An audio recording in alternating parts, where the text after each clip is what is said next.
네, 여러분 안녕하세요. 뉴스입니다. 어제 국임당 대선 주자들의 불경 TV 토론이 있었습니다. 정책 토론 위주로 열린 이날 토론에서 한 가지 수상한 부분이 감지가 됐습니다. 이날 열린 주도권 토론 중에 홍준표가 윤석열에게 이러한 질문을 던집니다. 프랑스 일간지 르몽드지 언론사와 미국의 포린 필리시라는 일간지에 한국의 대선이 오징어 게임처럼 돼가고 있다. 각종 후보들이 나와서 국민을 상대로 대선 후보라고 나와서 설치는 것을 보니 오징어 게임처럼 되어가고 있다. 이 두 언론사가 한탄을 하더라. 한국의 문화적 수준을 이야기하며 한탄하는 보도를 내놨는데 어떻게 생각하느냐라고 윤석열에게 묻자 이에 윤석열은 이렇게 답합니다. 저는 읽지는 않았습니다마는 그게 홍 후보님도 해당되는 거 아니겠습니까? 라고 바로 반박을 합니다. 그러자 홍준표는 아니 이재명 후보하고 윤석열 후보 얘기하는데 거기에 왜 날 끌고 들어가요? 하면서 예 됐습니다 라고 어영부영 웃으면서 마무리를 짓고 바로 원희룡을 향해 질문을 던집니다. 지난 대선 토론에서 윤석열을 향해 버르장머리를 고치겠다던 홍준표의 공격에 오히려 윤석열은 더 강하게 억지를 부리며 무식함을 드러냈고 홍준표의 초남 얘기를 들춘 바 있습니다. 뿐만 아니라 토론이 끝난 후 윤석열은 홍준표의 어깨를 세게 치면서 그만해라 진짜 라는 말도 했습니다. 예비 경선 때만 해도 홍준표가 윤석열을 박살낼 것이다 라는 예상과는 전혀 다른 분위기가 형성이 되고 있습니다. 윤석열과 그 가족들의 범죄 행위를 하나씩만 팩트 폭격을 해도 윤석열 고꾸라질 텐데 이상하리만큼 윤석열이 더 강하게 나오고 있습니다. 어쩌면 윤석열이 홍준표의 어떤 아킬레스건을 잡고 있지는 않나 하는 상상까지 하게 만드는 부분이기도 합니다. 홍준표는 왜 갑자기 작아진 것일까요? 정말 많은 의구심을 갖게 하는 부분인 것 같습니다. 자, 한편 어제 이재명 지사의 국정감사에서 화천대유에 그분을 놓고 국임당의 김도분 소설을 썼고 또 민주당의 백혜련 의원은 그분들은 바로 국힘당 인사들이라며 팩트 폭격을 날렸습니다. 그런 가운데 화천대유 사건의 핵심 인물로 지목된 남욱 변호사가 귀국을 했지요. 남욱은 공항에 도착하자마자 취재진이 묻기도 전에 그분 이야기를 꺼내면서 그분 그것 때문에 난리가 났다. 이재명 후보 지지율 떨어지고 라면서 제가 알고 있는 한 거기는 관계가 없다라고 일축했다고 합니다. 정영학 회계사가 검찰에 낸 녹취록에 화천대유 대주주인 김만배가 천화동인 1호 지분의 절반은 그분의 것이라고 말한 부분으로 그동안 이재명 지사를 공격했던 수많은 적폐들과 적폐 언론들은 이제 뭐라고 또 소설을 쓰기 시작할까 싶습니다. 결국 어제 국감장에서 그동안 적폐들이 이재명 지사에게 온갖 의혹을 제기했던 많은 것들이 완전히 회소가 되었고 이재명 지사를 멀리서 지켜보았던 중도층 역시도 국정감사를 통해 역시 대통령감은 이재명이다 라는 목소리들이 터져나오고 있습니다.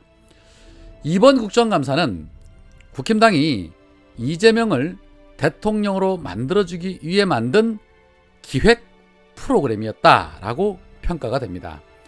특히 어제 이 적폐들이 어떤 식으로 해먹고 있었는지 왜 이재명이 대통령이 되어야만 하는지 민주당의 박재호 의원과 이재명 지사의 환상적인 콜라보에 깊은 감동을 받았습니다. 같이 한번 보시겠습니다. 지사님, 네. 참 고생 많으시죠. 저도 서울에 올라와서 이렇게 지방대학 와서 이렇게 해보니까 참 어렵습니다. 지사님이 오죽했겠습니까? 제가 볼 때. 참 힘들고 어려운 과정을 겪으면서 이까지 오셨고 또 후보가 되셨는데 각오도 새로울 것 같습니다. 저는 지사님이나 여야가 많은 이야기를 어떤 내용을 했기 때문에 저는 그 내용보다 제가 느끼는 감정을 솔직하게 이야기를 한번 해보겠습니다. 우리나라는 누구는 50억을 받아도 별 돈이 아닌 것 같아요. 저도 한평생 살면서 50억이라는 돈을 모아보지도 못했지만 뭐 다 쓰면 한 50억 안 됐겠어요. 뭐 다 쓴 거라면. 참 저는 집도 없고 뭐 아무것도 없지만 거기에 대해서 아무런 생각이 없어요. 대다수 사람들은 마음이 어떻겠어요? 아마 한 90% 이상의 분들은요, 50억이라는 돈을 평생 한번 보지도 못할 겁니다. 통장에 꼽히도 안 할 겁니다. 그런데 그런 걸 갖고도 대수롭지 않게 이야기하는 거 보면서 우리 국민들이 과연 어떤 생각을 할까? 대한민국이 왜 이래 됐을까요? 6, 70년을 제가 볼 때는요, 권력, 기득권을 가진 카르텔입니다. 소위 말해서 일부 판사들, 잘 나가는 일부 검사들, 일부 잘 나가는 언론들 이렇게 뭉치면요, 어떠한 일이 있어도 자기들은 다 할 수 있습니다. 우리나라에서. 왜냐하면 기소도 안 되니까요. 겁이 없습니다. 그리고 남에 대한 사생활, 남이 어떻게 살아가는지 관심도 없는 겁니다.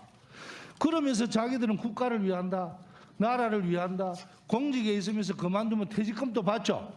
근데 퇴직금은 아무것도 아닙니다. 자기들한테는. 이런 나라가 되어버렸어요. 네. 그래서 우리나라는 어찌 보면 많이 비우고 똑똑한 사람들의 범죄가 엄청납니다. 액수로 따지면. 이런 세상 이제는 좀 바꿔야 될 거 아닙니까? 네. 지사님, 조금 전에 이야기했던 용도 변경 아니었습니까? 우리나라가 왜 땅을 많이 갖고 있는지 압니까? 재벌이든 누구든 뭐 재단이든 사학재단이든 또는 종교재단이든 전부 다 전 산에 땅을 다 갖고 있습니다. 왜 갖고 있는 것 같아요? 우연한 기회에 땅값이 오를 걸 기대하고 있습니다. 그렇죠. 용도만 변경되면 떼돈을 법니다. 설탕도 아니에요. 전부 다 갖고 있습니다. 제가 이거를 한번 조사해 보려고 사학재단이 갖고 있는 땅이 얼마인지, 종교재단이 갖고 있는 땅이 어떤 건지 내가 전부 다 한번 조사해 보려고 좀 준비하고 있는데요.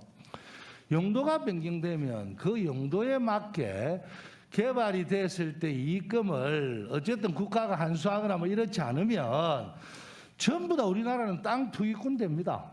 맞습니까? 네, 맞습니다. 정말 불행한 일입니다. 그래서 이 자리에서 우리 국가가 또 여야가 논의해야 되거든요. 이번에 이런 문제가 생기면 이런 문제를 어떻게 우리가 근본적으로 해결을 해서 국민들에게 이 돈을 환수해서 국민들과 함께 새로운 일을 할 수 있게끔 만들어내느냐 하는 정책 논의를 하는 장이 되어야 되고 그런 장이 되어야 되거든요. 네. 맞죠? 제가 한 말씀만 드리면 이제 땅을 가진 사람도 그야말로 서민들인 경우도 있습니다. 그런데 그런 경우는 정말 우연을 기대하는 것인데, 그러나 진짜 땅을 가지고 있는 사람들은 권력에 유착돼 있습니다. 고위 공무원의 가족, 친구, 고위 정치인의 뭐 아는 사람, 이런 식으로 정보에 접근할 수 있는 사람들이 사실은 더 많이 가지고 있고, 대기업. 자, 그래서 지사님, 그래서 이런 문제도 우리가 지사님이 어쨌든 뭐 후보로 놓으실 때 정확한 공약을 좀 내서 해주면 좋겠고요. 그리고 자꾸만 하천대유 게이트를 이렇게 생각합니다. 대통령 출마할 거니까 돈이 미리 필요할 거다. 그래서 돈을 만들어 놨는 거 아니냐. 네. 야, 저는 이 생각을 하는 거 보고 그쪽에는 그렇게 생각할지 몰라도 우리는 선거할 때 돈이 별로 필요 없다는 거 다 알잖아요. 저는 돈이 남았습니다. 그러니까요. 그래서 저는 어떤 집단에 속해 있느냐에 따라서 사람을 보는 시각이 다르구나. 이런 생각을 참 많이 갖습니다. 그래서 제가 부처 눈에는 부처가 보인다고 말씀드린 겁니다. 예. 그래서 저는 그 소위 말해서 그분이 누구냐라고 제가 묻는데 우리 뭐 국회의원께서 5분을 이야기하면서 한 분을 뭐 언론이라고 이야기를 했는데 언론에 났습니다. 뭐 조금 그 머니투데이 홍성근이라는 분이 아니냐 이래 났는데 김만배 씨가 그분이라 할 때는 자기가 신세 진분 뭐 몇십 년 동안 신세를 졌든지 진짜 나이가 좀 많아서 존경하든지 이런 분이 그분 아닙니까? 정확하게 말씀드리면 저는 피해를 끼친 사람입니다. 그런데 어떻게 그분이 아니 그분이라는 건 한 번 만나갖고 아무 관계 없는데 그분이라 해요. 우리 대통령도 어디 가면 평범한 말을 하잖아요. 그분이라 안 하잖아요. 그런데 그걸 갖고 계속 그분은 누구냐 하는 걸 보면서 참 국민들이 어떻게 생각할까 이런 생각을 많이 하거든요. 저는 국민들이 그 점을 다 살펴보실 거라고 생각하고요. 그분은 혜택을 반 사람이죠. 사람이겠죠. 아니, 그래서 신세진 이거는 사람이겠죠. 지사님이라도 계좌 추적하고 수사를 다 하면 됩니다. 근데 지금 만약에 특검을 한다 이래 보면요, 수사하는 사람들이 안 합니다. 그러면 세월이 가서 끝나고 나서 우리나라 특검이 수사 다 하고 나서, 검찰이든 누구든 수사 다 하고 나서 만약에 미진하다, 그때 특검 가면 됩니다. 만약에 양당이 어떤 누구가 대통령 돼도 이 수사가 미진하면 특검 갈 거 아닙니까? 하면 되죠. 그런데 지금부터 특검하자는 이야기만 가지고 계속 이야기를 하는 거 보면서 저는 안타까운 마음이 듭니다. 지사님, 특검에 대해서 난중에 만약에 수사가 미진하면 특검하면 되겠죠? 당연하지요. 그렇죠? 네. 예. 그래서 지사님께서 뭐 오늘 제가 우리 7번 질문의 마지막인데요. 지사님께서 조금 전에 이야기했던 땅 문제, 또 지금 그 대선을 임박해서 이런 정치적 논란이 되고 있는 문제, 이런 문제에 대해서 간단하게 이야기만 해주십시오. 우선은 우리나라를 망하게 하는 게 지금 국가 총생산의 20%에 달한다고 하는 부동산 불로소득입니다. 그래서 어린이들의 꿈이 건물주 되는 거라고 하지 않습니까? 이런 나라는 미래가 없습니다. 그래서 부동산에 대한 공적 통제를 강화해야 됩니다. 정말로 필요한 사람들은 금융 대출도 많이 해주고 취득도 쉽게 해주고 충분히 주택도 공급하고 해야 되지만 투기용 부동산 소유에 대해서는 철저하게 제재를 가해서 보유세도 많이 증가시키고 그거 저항할 테니까 국민에게 모두 나눠드리고 이런 방식으로 조세장을 줄이면서 괜히 불필요한 부동산을 보유하고 있을 필요가 없게, 그러면 손해보게 만드는 게 저는 핵심이라고 봅니다. 두 번째로는 고위공직자들이 부동산을 못 갖게 해야, 가지지 못하게 해야 부동산 투기나 이런 불로소득이 원천적으로 좀 어렵게 된다는 생각이 듭니다. 제가 알기로는 주로 집권 보수 야당 쪽이 땅을 많이 가지고 계신데, 그러니까 전부 다 아까 보신 것처럼 이런 식으로 이 민간 개발에 이익되도록 계속 이렇게 압박하고 하지 않습니까? 이제 이렇게 하지 않으면 좋겠고요. 네. 그리고 네, 자꾸 그만하겠습니다.